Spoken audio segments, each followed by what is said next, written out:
নমস্কার বন্ধুরা, আমি সুশোভন আর আপনারা দেখছেন আপনাদের প্রিয় চ্যানেল অদ্ভুত অথচ বাস্তব।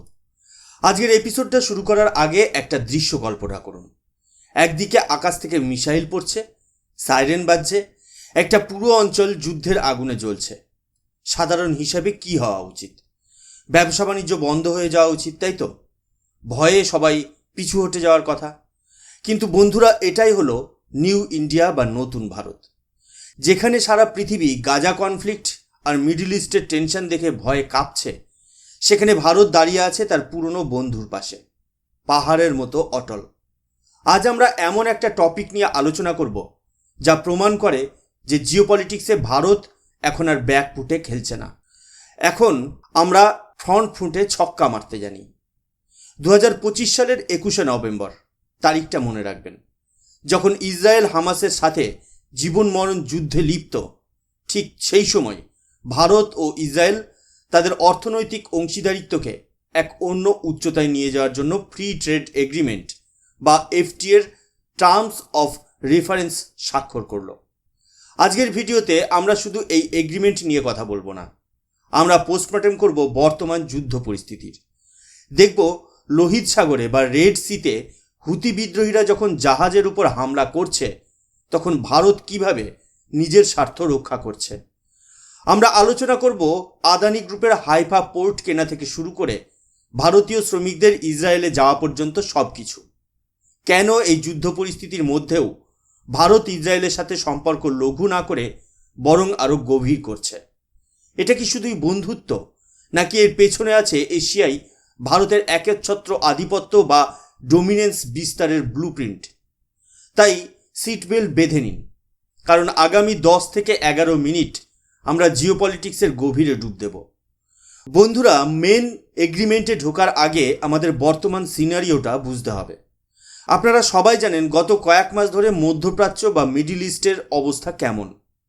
ইসরায়েল এবং হামাসের যুদ্ধে বিশ্ব অর্থনীতিতে বড় ধাক্কা খেয়েছে। কিন্তু মজার ব্যাপার হলো, এই যুদ্ধের ধোঁয়াও ভারত ও ইসরায়েলের বাণিজ্যিক সম্পর্কের স্বচ্ছতাকে ঢাকতে পারেনি। আপনারা হয়তো খবরে দেখেছেন, ইয়েমেনের হুতি বিদ্রোহীরা লোহিত সাগরে বা রেড সিতে বাণিজ্যিক জাহাজগুলোর উপর হামলা চালাচ্ছে। এই রুটটা ভারতের বাণিজ্যের জন্য লাইফলাইন। সুয়েজ খাল হয়ে যে মাল ইউরোপ বা ইসরায়েলে যেত, তা এখন ঘুরপথে আফ্রিকা হয়ে যেতে হচ্ছে, যার ফলে ফ্রেট কস্ট বা পরিবহন খরচ বেড়ে গেছে। সাধারণ লজিকে এই সময় যে কোনো দেশ বলবে, ভাই এখন থাক, পরে ডিল করব। কিন্তু ভারত কি করলো? ভারত বলল, না, আলোচনা চলবে। কেন জানেন? কারণ ভারত জানে এই যুদ্ধ একদিন থামবে, কিন্তু অর্থনৈতিক স্বার্থ বা ইকোনমিক ইন্টারেস্ট চিরস্থায়ী।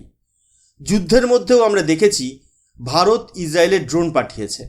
আদানি গ্রুপ ইসরায়েলের হাইফা পোর্ট কিনে নিয়ে সেখানে তাদের অপারেশন চালু রেখেছে। যেখানে পশ্চিমী অনেক দেশ দোনামোনায় ভুগছে, সেখানে ভারতের এই বোল্ড মুভ বুঝিয়ে দেয় যে আমরা কতটা সিরিয়াস। এমনকি ইসরায়েলের প্যালেস্তাইন শ্রমিকদের প্রবেশ নিষিদ্ধ হওয়ার পর ভারত থেকে হাজার হাজার শ্রমিক পাঠানোর আলোচনা চলছে কনস্ট্রাকশন সেক্টর সামলানোর জন্য। এটা সাধারণ কোনো ঘটনা নয়, এটা হলো স্ট্র্যাটেজিক ডেপথ। ইসরায়েল বুঝতে পেরেছে আমেরিকা বা ইউরোপের উপর ভরসা করা গেলেও বিপদে আসল বন্ধু ভারতই।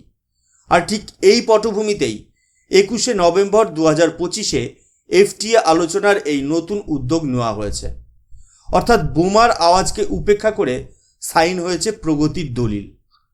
একটু পেছনে ফিরে তাকালে দেখা যাবে ভারত ও ইসরায়েলের সম্পর্কটা অনেকটা রোলার কোস্টারের মতো। 1992 সালে যখন আমাদের ডিপ্লোম্যাটিক রিলেশন বা কূটনৈতিক সম্পর্ক শুরু হয়, তখন ট্রেড ভলিউম ছিল মাত্র $200 মিলিয়ন। সেখান থেকে আজ আমরা কোথায় এসেছি? 2022-23 অর্থবর্ষে এটা $10.77 বিলিয়ন পৌঁছেছিল, যদিও 2024-25-এ এটা কিছুটা কমে $3.75 বিলিয়ন এসেছে। কিন্তু এর কারণ মূলত যুদ্ধ এবং সাপ্লাই চেইন ডাইভার্সিফিকেশন। কিন্তু এই সাময়িক পতন নিয়ে কেউ চিন্তিত নয়। 2010 সালে একবার চেষ্টা করা হয়েছিল এই এফটিএ করার। 8 রাউন্ডস অফ নেগোসিয়েশন হয়েছিল, কিন্তু তখন ভারতের সরকার হয়তো এতটা শক্তিশালী সিদ্ধান্ত নিতে পারেনি। বা রাজনৈতিক বাধ্যবাধকতা ছিল। কিন্তু 2021 সালে মোদী সরকার ক্ষমতায় থাকাকালীন আবার ফাইল খোলা হলো। আর 2025 সালে এসে এই স্বাক্ষর প্রমাণ করে যে ভারত তার পুরনো দ্বিধাদ্বন্দ্ব ঝেড়ে ফেলেছে। আগে আমরা আরব দেশগুলোর রাগের ভয় পেতাম, ভাবতাম ইসরায়েলের সাথে বেশি মাখামাখি করলে হয়তো তেল পাবো না। কিন্তু আজকের ভারত প্রমাণ করছে যে আমরা আরবের শেখদের সাথেও গলাগুলি করতে পারি, আবার নেতানিয়াহুর সাথেও হ্যান্ডশেক করতে পারি। এটাই হলো ভারতের মাস্টার স্ট্রোক। এই এফটিএ বা মুক্ত বাণিজ্য চুক্তি তাই শুধু ব্যবসার কাগজ নয়, এটা ভারতের স্বাধীন বিদেশ নীতির একটা জ্বলন্ত উদাহরণ। এখন প্রশ্ন হলো, এই এফটিএ বা ফ্রি ট্রেড এগ্রিমেন্ট আসলে আমাদের কি দেবে? সহজ কথায়, ইসরায়েল থেকে আসা মালপত্রের উপর ট্যাক্স বা শুল্ক কমবে এবং ভারত থেকে যাওয়া পণ্যেরও কদর বাড়বে। কিন্তু এর থেকেও বড় বিষয় হলো টেকনোলজি ট্রান্সফার। ইসরায়েল হলো স্টার্ট আপ নেশন। তাদের এগ্রোটেক, ওয়াটার ম্যানেজমেন্ট এবং সাইবার সিকিউরিটি বিশ্বের সেরা। ভারত চাইছে এই চুক্তির মাধ্যমে সেই প্রযুক্তিগুলো আমাদের দেশে নিয়ে আসতে। ইসরায়েলের বাণিজ্য মন্ত্রী এবং আমাদের বাণিজ্য মন্ত্রী পীযূষ গোয়েল উভয়ই বলেছেন, ভারত হবে ইসরায়েলি কোম্পানিগুলোর জন্য এশিয়ার প্রবেশদ্বার বা গেটওয়ে অফ এশিয়া। ভাবুন একবার, ইসরায়েলি কোম্পানিগুলো তাদের টেকনোলজি নিয়ে ভারতে আসবে, এখানে ম্যানুফ্যাকচারিং করবে, আর এখান থেকে পুরো দক্ষিণ পূর্ব এশিয়ায় মাল বিক্রি করবে। এতে লাভ কার? লাভ ভারতের। আমাদের যুব সমাজ চাকরি পাবে, আমাদের জিডিপি বাড়বে, আর মেক ইন ইন্ডিয়া সফল হবে। ইসরায়েলিরা জানে চীনের মার্কেট তাদের জন্য খুব একটা নিরাপদ নয়, কারণ চীন টেকনোলজি চুরি করে।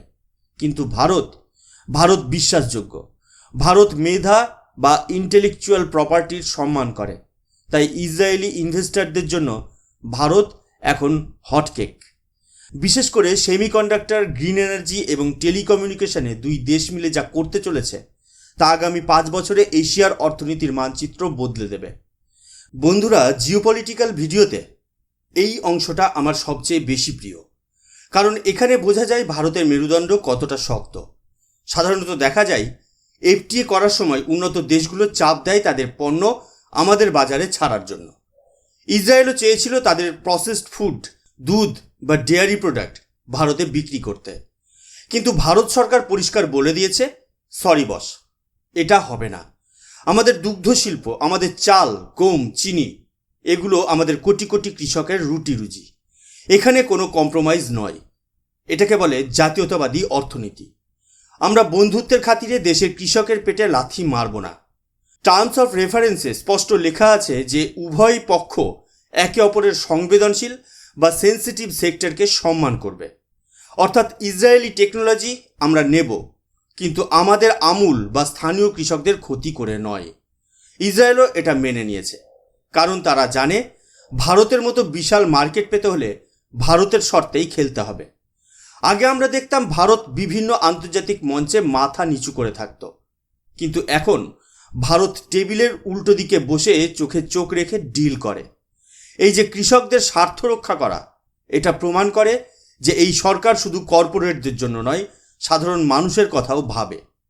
আগামী 5 বছরে এই বাণিজ্যের পরিমাণ 5 থেকে 10 গুণ বাড়ানোর লক্ষ্যমাত্রা নেওয়া হয়েছে, অর্থাৎ 30 থেকে 40 বিলিয়ন ডলারের ট্রেড। এটা কি শুধুই হিরে আর রাসায়নিক দিয়ে হবে? না, এর প্রধান চালিকা শক্তি হবে ডিফেন্স এবং জয়েন্ট ভেঞ্চার। যদিও অফিসিয়াল তথ্যে ডিফেন্সের পুরোটা বলা হয় না, কিন্তু আমরা জানি কার্গিল থেকে আজকের Galwan valley, Israeli radar, missile এবং ড্রোন আমাদের অতন্দ্র প্রহরী। এই এফটিএ সফল হলে ভারতের মাটিতে ইসরায়েলি অস্ত্র তৈরির কারখানা গড়ে উঠবে। আদানি ডিফেন্স ইতিমধ্যেই এলভিড সিস্টেমের সাথে মিলে ড্রোন বানাচ্ছে হায়দ্রাবাদে। এই চুক্তির পর এরকম আরও 1000টা প্রজেক্ট আসবে। সরকার ঠিক করেছে তারা রিস্ক শেয়ারিং বা ঝুঁকি ভাগাভাগি করবে। মানে নতুন কোনো ভারতীয় স্টার্টআপ যদি ইসরায়েলি টেকনোলজি নিয়ে কাজ করতে চাই, সরকার তাকে ফান্ডিং দেবে।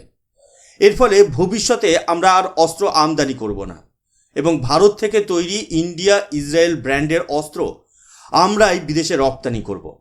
এটাই হলো লং টার্ম ভিশন। পরিশেষে বন্ধুরা, গাজার যুদ্ধ বা লোহিত সাগরের সংকট এগুলো সাময়িক বাধা হতে পারে, কিন্তু ভারত ও ইসরায়েলের সম্পর্কের গতি কেউ থামাতে পারবে না। এই এফটিএ আলোচনা পুনরায় শুরু হওয়া এবং যুদ্ধের মধ্যেও তা চালিয়ে যাওয়া প্রমাণ করে যে ভারত তার লক্ষ্য সম্পর্কে কতটা ফোকাসড। আমরা আবেগে ভেসে যাই না, আমরা বাস্তববাদী। এই পার্টনারশিপ ভারতের কৃষি, প্রযুক্তি এবং নিরাপত্তাকে এক অভেদ্য দুর্গে পরিণত করবে। যারা ভেবেছিল যুদ্ধের কারণে ভারত পিছিয়ে যাবে, তারা ভুল প্রমাণিত হয়েছে। ভারত ও ইসরায়েলের এই মৈত্রী শুধু দুই দেশের জন্য নয়, সারা বিশ্বের কাছে এক বার্তা যে ভারত এখন নিজের স্বার্থ বুঝে নিতে জানে। সে বন্ধুত্বের হাত বাড়াতেও জানে, আবার প্রয়োজনে দাদাগিরি করতেও জানে। আপনাদের কি মনে হয়, এই সিদ্ধান্ত কি সঠিক? ভারত কি পারবে এশিয়ার সুপার পাওয়ার হতে? কমেন্ট সেকশন খোলা রইল, আপনাদের সুচিন্তিত মতামতের অপেক্ষায় থাকলাম। আর ভিডিওটা যদি ইনফরমেটিভ মনে হয় তবে অবশ্যই লাইক করুন এবং শেয়ার করে এই জিওপলিটিক্যাল সত্যটা সবার কাছে পৌঁছে দিন। দেখা হচ্ছে পরের এপিসোডে। ততক্ষণ পর্যন্ত জয় হিন্দ, জয় ভারত।